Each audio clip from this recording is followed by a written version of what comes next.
200만이나 되는 이스라엘 백성이 주둔을 한 겁니다. 그랬더니 저희가 이제 월요일 날 되면 어렸을 때는 이제 체조한다고 모이고 했지 않습니까? 그때 모였을 때 기껏 1000명 모였는데 저곳에 200만이 모인 겁니다. 200만입니다. 개미떼 같이 쫙 진을 쳤는데요. 그 앞에 이제 모압 족속이 그걸 딱 보니까 겁을 먹죠. 그 상황인 겁니다. 정말 어마어마한 군대가 아니고 정예만 60만입니다. 저기에 이제 주둔을 하게 된 거죠. 그랬더니 이제 어떻게 이제 발등에 불이 떨어졌습니다. 이제 발락이 불이 떨어졌습니다. 그래서 생각이 난 거죠. 아, 이거는 내 힘으로 안 돼. 그러니 이제 발람을 불렀죠. 불러 생각을 한 겁니다. 옆에 오른쪽에 보시면 저 위에 이제 작은 글씨가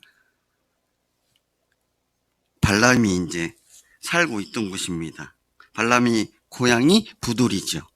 근데 밑에 왼쪽에 보시면 갈릴리 호수가 이렇게 보이시는데요. 저 어마어마한 멀은 데까지 소문이 난 겁니다. 그 정도로 유명한 사람이었겠죠. 근데 그가 어떤 일을 한지는 참으로 참담합니다. 6절에 보시면 이렇게 나옵니다. 어떻게 소문이 나는지 잠깐 보실까요? 하반절입니다. 그대가 복을 비는 자는 복을 받고 저주하는 자는 저주를 받을 줄을 내가 알미니라. 어떠십니까? 이상하지 않습니까? 저주를 하면 저주를 받고 복을 빌면 복을 빈다고 저 멀리 떨어져 있는데 그걸 알고 있었던 겁니다. 자, 본문을 보시죠. 모압 평야에 진을 200만이 쳤습니다. 쳐서 이제 다급해지니까 발락이 자기 사람들을 시켜서 발람에게 사람을 보냅니다. 근데 하는 말이 이겁니다. 너 와서 이스라엘 백성 저주해줘. 그러면 내가 박살낼게. 딱 이겁니다. 근데 맨손으로 가지는 않죠. 복채를 가지고 갑니다. 그랬더니 발람이 이렇게 얘기합니다. 오늘 하루 유숙을 해. 그러면 내가 여쭤볼게. 그 내용이죠. 어떠십니까?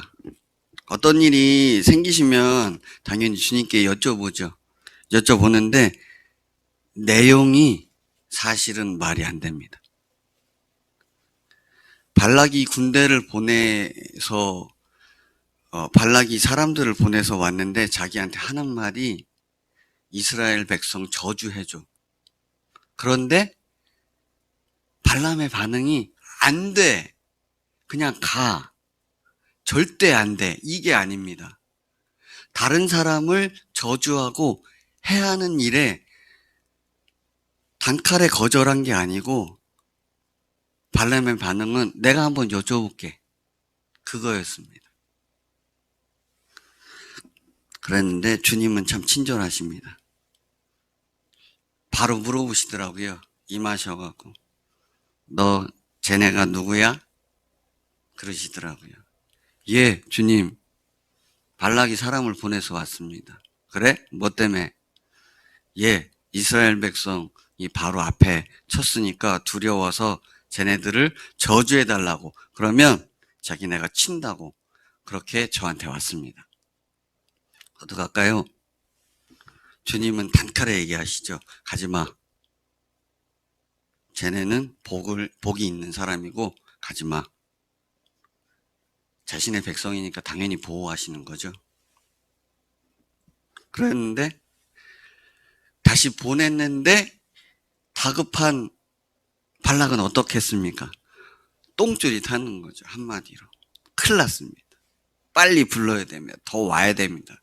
그래서 더 높은 사람을 보내고 더 돈을 많이 가져갔죠. 그랬는데 이쯤 되면 발람은 알아야 됩니다. 하지 말아야 되는 거를. 이거는 아니라는 걸 알아야 됩니다. 근데 그걸 모르고 또 그럽니다. 반응을. 하루만 잡아. 내가 주님께 여쭤볼게. 그러니까 주님이 이제 첫 번째는 그냥 보내셨는데 두 번째는 상황이 이렇게 되니까 이미 계획을 바꾸셨습니다. 그래? 그럼 너 같이 가. 참으로 신기합니다. 주님이 왜 이러셨을까? 할 수 있는 반응인데요. 그렇게 이제 말씀을 하시죠. 그러고 나서 다음에 이제 그 유명한 나귀 사건이, 발람과 나귀 사건이 일어납니다. 이 사건을 다시 읽어보셨을 때 어떠실지 모르겠습니다. 하나님께서는 가라고 하셨는데 왜 이 사건을 나타내시지? 그러셨을 까 있겠죠. 근데 사실은 자세히 읽어보시면 그게 아닙니다. 처음부터 말씀드렸다시피 주님은 아닌 건 아닌 겁니다. 아닌 건 아닌 겁니다. 살짝 이런 얘기를 말씀드려보겠습니다. 다윗이 장인이 십몇 년간을 죽이려고 쫓아다녔습니다. 사람을 보내고. 그런데 못 견디겠으니까 어디로 갑니까? 블레셋으로 갑니다. 적국으로 갑니다. 거기 가서 어떻게 했습니까? 침을 질질 흘리고 별짓 다 했습니다. 주님이 보시기에 어떠시겠습니까? 그게 맞는 일입니까? 아니죠. 아닙니다. 아닌 건 아닙니다. 그래서 다시 다윗을 돌아오게 하시는 일련의 과정이 있지만 주님은 아닌 건 아니라고 강력하게 말씀하십니다. 보십시오. 발람이 이제 아침에 일어나서 당연히 종자하고 나귀를 준비하죠. 나귀는 평소에 탔던 나귀입니다. 그래서 딱 타고 가는데 희한합니다. 나귀가 영물인가 봅니다. 나귀가 영물인가 봅니다. 저희는 이해가 가시지 않습니까? 근데 이 말씀을 처음 보신 분들은 어떠실지 모르겠습니다. 천사를 바라봅니다. 근데 그냥 천사가 아닙니다. 칼을 딱 빼고 마하나임 같이 천사가 딱 서 있는 겁니다. 그러니까 어떻게 했습니까? 보면 피해야 되지 않습니까? 그러니까 길에서 벗어나서 포도원으로 나귀가 도망가지요.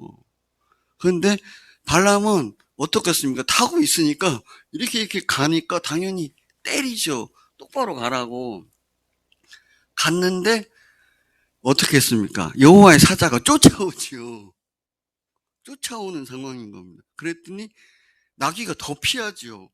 그러니 벽에 부딪혔는데 벽에 부딪히면 발람은 어떻게 했습니까? 다리가 짓이기지 않습니까? 딱 부딪혀갖고 눌리지 않습니까? 그러니까 나귀를 더 패죠. 그 상황이 된 겁니다. 그러니까 그때 참 여호와께서는 대단하십니다. 나귀 입을 열어주시죠. 그랬더니 나귀가 이럽니다. 주인, 너 왜 나 때려? 너 왜 못 보고 나 때려? 이건 겁니다. 그러니 보십시오. 발람의 영적인 상태가 어떤 겁니까?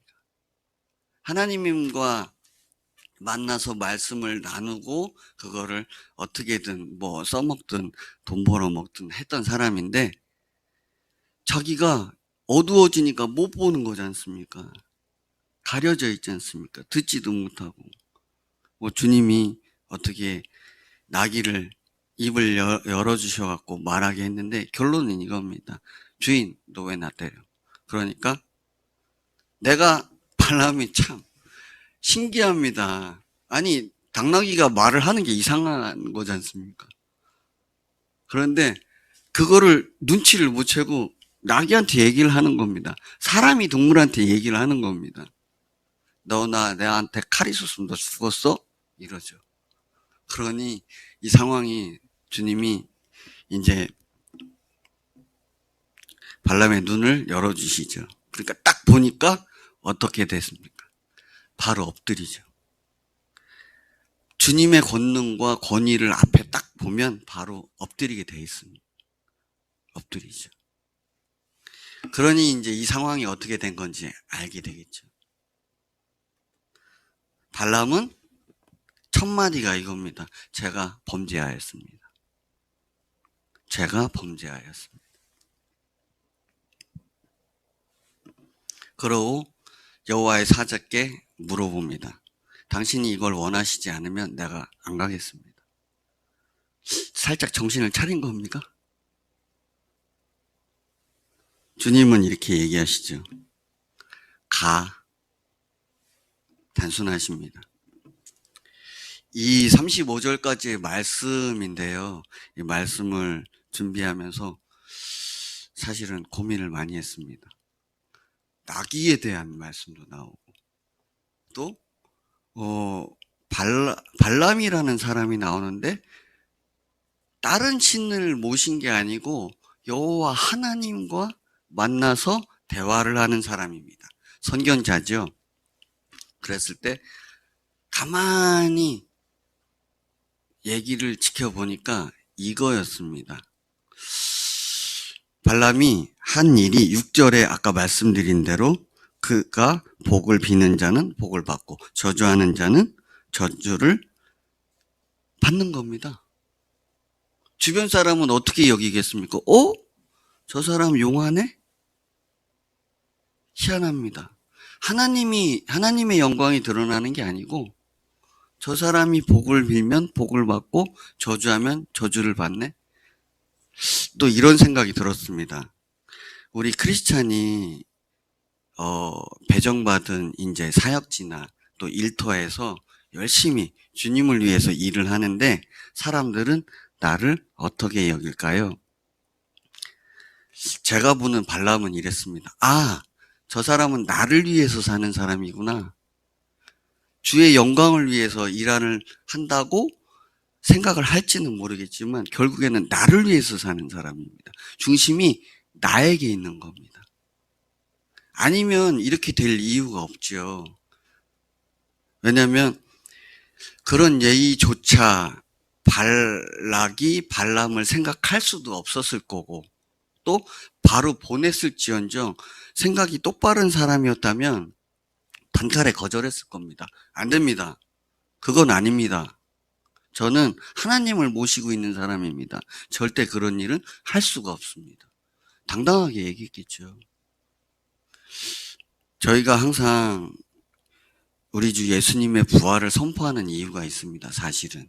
왜냐하면 부활은 예수님이 하나님이신 근거이기도 하지만 예수님이 우리의 창조주이시고 주인이시고 나의 삶을 주관하시는 주인이시라는 증거입니다.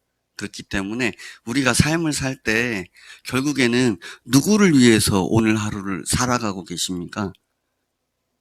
주님을 위해서 살아가시는 거죠. 주를 위해 죽고 주를 위해 사는 겁니다. 근데 가끔 우리가 포인트를 놓치면, 초점을 놓치면 변질될 수가 있습니다. 그럴 때 주님은 정확하게 얘기하십니다. 그러지 마. 처음에는 살짝 얘기하십니다. 그러지 마. 근데 그게 더 가면 어떻게 될까요? 마저 보신 분은 아실 겁니다. 따끔합니다. 따끔합니다. 바로 돌이키셔야 됩니다. 바로 돌이키셔야 됩니다. 근데 이 말씀을 통해서 결국에는 뭐가 드러나야 되냐면 하나님의 역사하심과 주관하심이 드러나야 됩니다. 어떤 상황 가운데서도 주님이 의도하시고 인도하시고 주님의 영광이 드러나는 그게 드러나야 되는 게 오늘 말씀의 포인트입니다. 그랬을 때 발람의 모습을 우리와 나의 모습이 아닌가라고 생각을 해봐야 됩니다. 때로는 영적으로 어두워질 수도 있고요. 때로는 초점이 흐트러지면 살짝 주님을 바라보지 않을 수도 있습니다. 그렇기 때문에 항상 오늘도 부활하신 주님께 초점을 맞춰야 되는 게 사실이고요. 사실은 이 거대한 역사 가운데 발람이라는 사람을 드러내신 이유가 있겠죠. 너는 내가 가서 말하는 대로 말해. 저희가 복음을 전하고 또 제자를 삼고 교회를 세우는 일에 우리가 인생을 살아가는데요. 주님께서는 원하시는 건 한 가지입니다. 너는 가서 내가 하라는 말을 해. 내가 하라는 대로 해. 사실은 그게 어려운 얘기가 아닙니다. 내가 하기 싫어서 안 하는 거지 내 생각이 주님과 다르기 때문에 할 수가 없다고 생각되는 것뿐이지 사실은 해야만 하는 겁니다. 당연한 겁니다. 그렇기 때문에 오늘도 주님이 말씀하시면 당당하게 순종하시면 되겠고, 우리의 주인이신 또 왕이신 하나님이신 예수님이 우리와 언제나 함께 하신다는 사실이 정말 감사한 일입니다. 주님 바라보시기 바랍니다. 또 주님의 백성으로서 오늘도 담대히, 또 내가 혹시 초점을 놓쳤다면 주님께 초점을 바라보시고 주님을 위해 살아가시길 축복합니다. 기도하시겠습니다. 하나님 아버지, 오늘 민수기 사건을 바라봅니다. 발락이 급해서 발람을 불렀지만 그 과정에 나귀도 등장시켜 주시고 여호와의 사자를 봤을 때 발람이 취한 자세도 바라봅니다. 아버지, 감사합니다. 우리에게 복음을 주시고 예수님을 보내주셔서 지금도 우리와 살아서 영원토록 함께 하시는 주인이 계시오니 주님 모든 영광 받아 주옵소서. 아버지께서 이 일을 계획하셨고 우리에게 부활의 증거를 허락해 주셨고 우리가 살아도 주를 위해 살고 죽어도 주를 위해 죽는 존재인 줄 믿습니다. 아버지 감사합니다. 주님의 사랑 때문에 우리가 오늘도 살아갑니다. 아버지께 오늘도 영광 돌려드리는 삶 살게 하옵소서. 혹시라도 우리의 초점이 주님께로부터 벗어났다면 회개하고 주님 앞에 온전히 동행하는 삶 살게 하여 주실 줄 믿습니다. 감사드리며 예수님의 이름으로 기도드렸습니다. 아멘.